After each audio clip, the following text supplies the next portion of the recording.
নমস্কার বন্ধুরা, আমরা দুই সই মনামি ও গায়ত্রী আবার আপনাদের স্বাগত জানাই আমাদের এই সইয়ের মঞ্চে। সইয়ের আজকের নিবেদন ভালোবাসি তোমায় গল্পের ৯০তম পর্ব। আমাদের সইকে সাবস্ক্রাইব করতে ভুলবেন না যেন। তবে শুনতে থাকুন বাংলা ধারাবাহিক প্রেমের গল্প ভালোবাসি তোমায়। আমরা আমাদের পূর্ববর্তী পর্ব থেকে জানতে পারলাম যে বিকাশ সোহমের ফ্ল্যাটে গিয়ে একদম তছনছ অবস্থা দেখে সমস্ত ফটো তুলে নিয়ে এসে বিদিশাকে দেখায়। এদিকে সোহম আবার কর্ণমাধবপুরে পৌঁছে তার পুরনো স্মৃতিতে হারিয়ে যায় এবং রাস্তাতেই সে তার বাড়িটি দেখতে পায় এবং সেখানে নেমে যায় এবং তার সাথে রাস্তায় সুমন মণ্ডল নামে একজনের পরিচয় হয়। এর পরবর্তীতে কি হলো সেটি জানতে হলে আমাদের সঙ্গে থাকুন।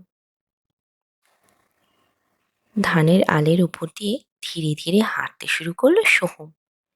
যেই বাড়িতে যাচ্ছে সেখানে আজ হয়তো কেউ নেই, লোকের ভাষায় হয়তো এটা পোড়ো বাড়ি, কিন্তু ভেতর ভেতর এক অদ্ভুত আনন্দ অনুভূতি হতে লাগলো সোহমের। এক অদ্ভুত আনন্দ, যেন কেউ অপেক্ষা করে আছে বাড়িতে। খুব বেশি শৈশব স্মৃতি না থাকলেও সবকিছু এই চারপাশ যেন নিজের, একদম নিজের। দগদগে মনের ঘাগুলো যেন অনেক স্থিতিশীল। ধানি জমি পার করে একটা উঁচু ঢিবিতে উঠল, আর উঠতেই দেখলো পরিষ্কার জল টলমল করা এক পুকুর। ঘাটটা সুন্দর করে বাঁধানো, চারপাশে সিঁড়ি বানানো হয়েছে। সোহম একটু অবাক হলো, ঠিকই ধারণা করলো হয়তো মাছ চাষ হয় এখানে। ধীরে ধীরে বাড়ির দিকে হাঁটতে শুরু করলো। উঠোন, বাড়ির বাউন্ডারি বলে কিছুই নেই, সবটাই সবুজ মাঠ। মাঝে মাঝে বড় বড় নাম না জানা গাছ। পরিবেশটা শীতল করে রেখেছে বেশ ভালোই। কিছুটা দূরেই আবার চাষের জমি। মোটমাট সোহমের মনে হলো চাষের জমি ঘেরা কোনো বাড়ি। যত বাড়ির কাছে যাচ্ছে তত হৃদস্পন্দন যেন ভীষণভাবে বেড়ে যাচ্ছে। সোহমের কেমন যেন বারবার মনে হচ্ছে মা অপেক্ষা করে আছে ওর জন্য, এখনই ছাদ থেকে নিচে নেমে আসবে আর সোহমকে জড়িয়ে ধরবে তার মা। সোহমও তার মাকে একেবারে আষ্টে পৃষ্ঠে জড়িয়ে ধরবে। শরীর ভীষণভাবে অবসন্ন লাগছে, চোখ জলে ঝাপসা হয়ে যাচ্ছে। মনে হচ্ছে এই মাটিতেই গড়াগড়ি দিয়ে কিছুক্ষণ কেঁদে নিয়ে মায়ের ছোঁয়া পাওয়া যাবে। কত বছরের মায়ের অপেক্ষা, তার সাধনা আজ পূর্ণ হলো। বাড়ির দরজার সামনে এসেই দাঁড়ালো সোহম।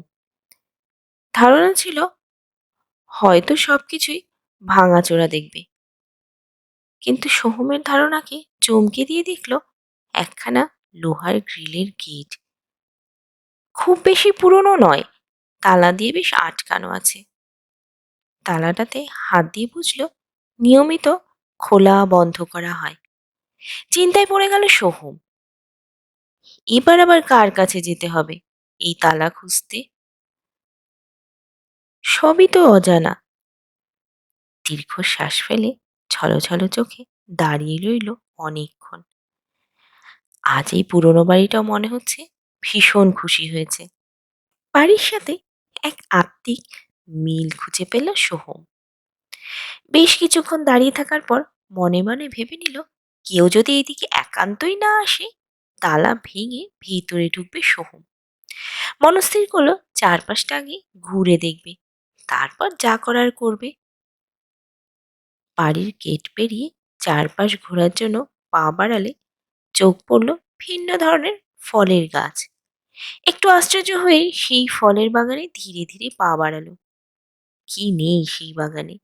আম, জাম, কলা, পেয়ারা, বাতাবি লেবু, আতা, বেল, কদবেল, কাঁঠাল, সবেদা, আরো কত কি! কিছু কিছু তো গাছের নামই জানে না সোহম। বাগানের নিচটা শুকনো পাতায় ভরা। নিয়মিত লোকের যাতায়াত থাকলেও পরিষ্কার যে নিয়মিত হয় না তা সে দেখেই বোঝা যাচ্ছে। হাঁটতে হাঁটতে সোহম খেয়াল করলো সামনে একটা বেদির মতো। বেদির কাছে যেতে দেখলো লেখা আছে সুগন্ধা দাশগুপ্তর স্মৃতির উদ্দেশ্যে। দেখা মাত্র সোহম নিজেকে স্থির রাখতে পারল না। হাতে কাঁধে যা ছিল সব ফেলে দিয়ে ষষ্ঠাঙ্গে শুয়ে পড়ে হাউ হাউ করে কেঁদে উঠল। সমস্ত বাগান বিদীর্ণ করে সেই কান্না মিশে যেতে লাগলো আকাশে। এত বছর এতদিন পর আজ প্রাণের ভেতর থেকে চিৎকার করে কাঁদছে সোহম। মনে হচ্ছে মা এসে শক্ত করে জড়িয়ে ধরেছে। সোহম যত কাঁদে তত বুকের ভেতর যেন শীতলতাটা ফিরে আসে। ধীরে ধীরে থেমে যাচ্ছে সব অস্থিরতা। কত শীতলতা যে সোহমকে ঘিরে ধরেছে, সোহমের অনুভবে তা স্পষ্ট। ধীরে ধীরে কান্না থেমে যায় কখন, চোখে নামে শীতলতা। সোহমের অনুভবে মায়ের কোলে শুয়ে সে। মা যেন মাথায় হাত বুলিয়ে দিচ্ছেন। মায়ের আদরে ক্লান্ত, অনিদ্রা, ক্ষুধার্ত শরীর ছেড়ে দেয়। মায়ের বেদির কাছে শুয়ে সোহমের চোখে কত বছরের না ঘুমানো ঘুম যেন ভর করে আসে। সোহম চোখ বোঝে। সুমন অটো থেকে পড়িমড়ি করে নেমে দৌড় দেয় বাড়িতে। সুমনের বাবা রবি মণ্ডল, যিনি সুগন্ধা আর অপূর্বর বিপদে তিনি ওতপ্রোতভাবে জড়িত ছিলেন। কিছুদিন থেকে শরীর ভালো না থাকার কারণে মাঠে যাচ্ছেন না। দুই ছেলে তার, বড় ছেলের বিয়ে দিয়েছেন, সেও বাবার সাথে কৃষিকাজের সাথে যুক্ত। ছোট ছেলে সুমন মাঠের কাজে বাইরে না যাওয়াতেই একটু তাড়াতাড়ি খেতে বসেছেন। লুঙ্গি অ্যান্ড স্যান্ডো গেঞ্জি পরে ফ্যান চালিয়ে দিয়ে বারান্দার মধ্যে একটি টেবিলে খেতে বসেছেন। খুব ধীরে সুস্থে প্রথম গ্রাস তুলে মুখে দিতে যাবেন, এমন সময় সুমন দৌড়ে বাড়ি ঢুকে একেবারে বাবার মুখের সামনে হাঁপাতে হাঁপাতে এসে দাঁড়ায়।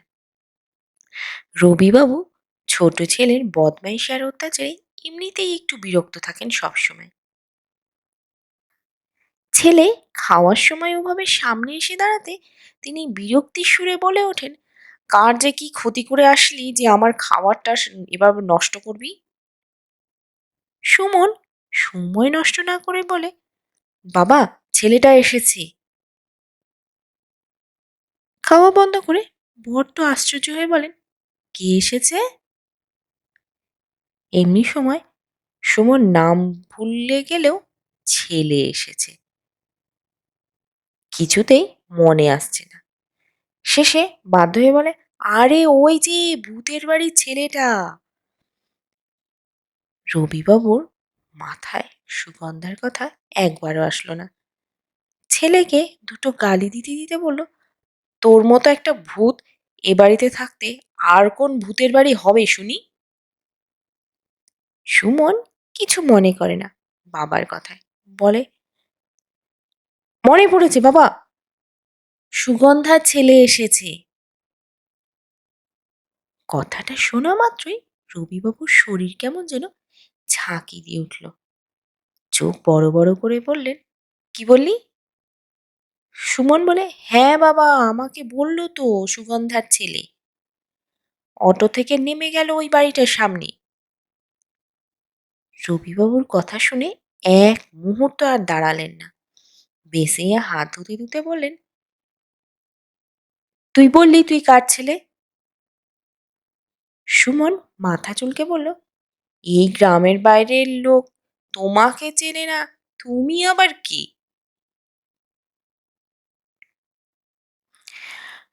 আবার কোত্থেকে না কোত্থেকে এসেছে, সে চিনবে তোমাকে? ফেমাস নাকি তুমি? রবিবাবু ছেলের কথার আর উত্তর দেন না। লুঙ্গি ভাঁজ করে কোমরে টাইট করে গুজে সাইকেল নিয়ে রওনা হতে যান। সুমন চেঁচিয়ে বলে, বাবা, তোমার তো বাইক আছে। রবিবাবুর মনে পড়ে যে তার বাইক আছে। বাইক নিতে গিয়ে দেখেন চাবি নেই। চিৎকার চেঁচামেচি শুরু করে দেন বাইকের চাবির জন্য। হঠাৎ করে হুলুস থুলুস লেগে যাওয়াতে চাবি যেন চোখের সামনে থেকেও পাওয়া যাচ্ছে না। রবিবাবু অস্থির হয়ে যায়। ওইভাবেই দৌড় দেন সুগন্ধার বাড়ির উদ্দেশ্যে। এইভাবে হন্তদন্ত হয়ে ছুটতে দেখে কয়েকজন জিজ্ঞাসা করলো, কি হয়েছে? সুগন্ধার ছেলে এসেছে। খবরটা শুনেই শুকনো কাঠের বনে আগুনের স্ফুলিঙ্গ লাগলো। আর সেটা দাবানল হতে এক মুহূর্ত সময় নিল না। সুমন মাঝ রাস্তা থেকে রবিবাবুকে বাইকে বসিয়ে সুগন্ধার বাড়ির উদ্দেশ্যে রওনা দেয়। বাইক বাড়ির সামনে দাঁড়াতেই রবিবাবু কেমন যেন ছুটোছুটি শুরু করে দেন। কোথাও না পেয়ে ছেলের কাছে এসে বলেন, দিনে দুপুরে তুমি ভূত দেখেছ? নিজের মাথাটা তো খারাপ, আমার মাথাটাও খারাপ করবি। আহাম্মক কোথাকার, কোথায় কে? সুমনও যেন একটু ঘাবড়ে যায়। সত্যি তো ছিল, এদিকেই তো আসলো। কেউ তো নেই এখন, গেলটা কোথায়? রবিবাবু অধৈর্য হয়ে যান। এই ভর দুপুরে ছেলের এহেন রসিকতায় তিনি চোটে লাল। পায়ে স্যান্ডেল খুলে ছেলেকে মারতে গেলে সুমন পড়িমড়ি করে বাগানের ভেতর দৌড়য়। কিছু দূর দৌড়াতে গিয়ে দেখে সুহুম বেদির কাছে উপুর হয়ে শুয়ে ঘুমাচ্ছে।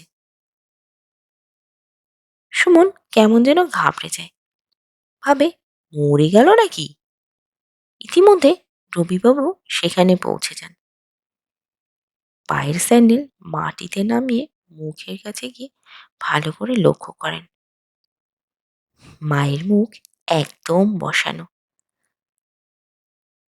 মুখে 4-5 দিনের না কাটা দাড়ি, অবিন্যস্ত এলোমেলো চুল, ক্লান্ত অবসন্ন দেহ। রবিবাবুর বুকটা কেমন যেন কেঁপে ওঠে। নিজের অজান্তেই হাঁটু গেড়ে বসে মাথাটা হাতিয়ে দিতে গেলে ছট করে সোহম চোখ খোলে। হাত চোখ খুলতে রবিবাবুকে এই অবস্থায় দেখে ঘাবড়ে গিয়ে আঁতকে ওঠে। রবিবাবু ঘাবড়ান না। সোহমের আঁতকে ওঠা মুখ দেখে মুখ নিয়ে এমন করে তাকিয়ে থাকেন যেন আসল নকলের স্ক্যান করে যাচ্ছেন। সোহম বেশ ঘাবড়ে যায়, তড়িঘড়ি করে বলে ওঠে, কে কে আপনি? রবিবাবু আশ্চর্য হওয়ার শেষ হয় না। তিনিও সোহমের দিকে দৃষ্টি স্থির রেখে উঠে দাঁড়ান।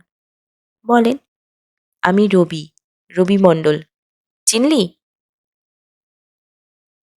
সোহম আকাশ পাতাল 7 সমুদ্র 13 নদী উথাল পাথাল করার চিন্তা করে বের করে, অপূর্ববাবুর বন্ধু রবি। একটু সন্দিগ্ধ স্বরে বলে, অপূর্ববাবু কাকুর বন্ধু? অপূর্ববাবুর নাম উঠতে রবিবাবু চিৎকার করে ওঠেন, হ্যাঁ রে, ওরে অপূর্ব, ওরে সুগন্ধা, এত বছর পর সব মিলে গেল রে। সুগন্ধা, তোর স্বপ্ন সত্যি হলো। এত বছর পর সুগন্ধা, দেখ তোর ছেলে এসেছে। অপূর্ব তোকে ফাঁকি দেয়নি, কথা রেখেছে। দেখ, তাকিয়ে দেখ, তোর ছেলে বাবিন এসেছে। তোর কষ্টের দিন শেষ হয়েছে সুগন্ধা। কিছু তো দেখে যেতে পারলি না। বলতে বলতে সোহমকে দুহাত দিয়ে বুকে চাপটে ধরলেন, আর ফুপিয়ে কেঁদে উঠলেন। সোহম যেন অনুভূতিবিহীন একদৃষ্টে মায়ের সৌধ দিকে তাকিয়ে রইল। তো বন্ধুরা, কেমন লাগলো আজকের পর্ব? আজকের পর্ব কেমন লাগলো তা কমেন্টে জানান প্লিজ।